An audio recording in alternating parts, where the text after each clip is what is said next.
second. I want to break away and let's consider our money this morning, shall we? Back to you in a second, Curtis. Market watcher Rebecca Walser joins us now. Rebecca, every time you've appeared on this program in the last, 6 months, 12 months, you've been relatively bullish, always saying the market's headed higher.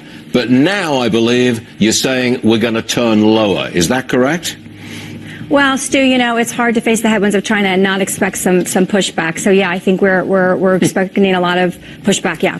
Would you reverse that call if we get a favorable tweet this weekend from the president or at any time in the next couple of weeks?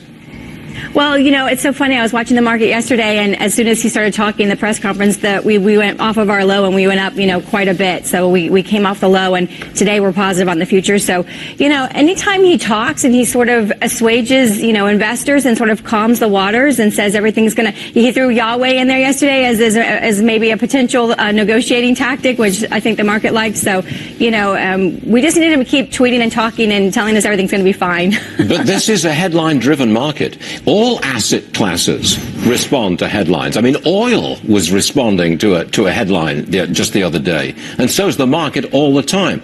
I mean, it is possible you get a tweet this weekend that changes things completely. It is possible, isn't it?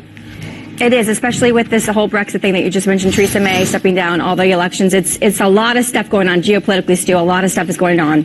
Right, I would neither sell nor buy on this Friday. But I do have one more for you. Tesla had a real rough ride lately. Model 3 problems, cash squeeze, or the whole thing.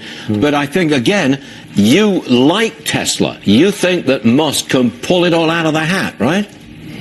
It's so funny because when Tesla could tweet, it was the same thing, right? And now that the SEC has basically muzzled him, he has to figure out how he can communicate effectively with his people without breaking the SEC rules, because when he tweeted, his stock went up, or down potentially depending on what he said, but usually up because he was usually tweeting positive things.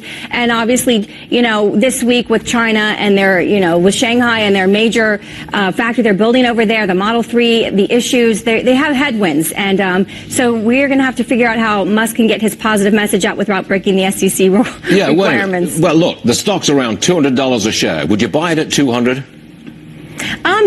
I think long term it's a buy still, but short term I wouldn't do it for any kind of short term gains. It takes nerves of steel, Rebecca, and that's the way it is this Friday. All right, Rebecca, thank you for joining us. Appreciate it. It's been a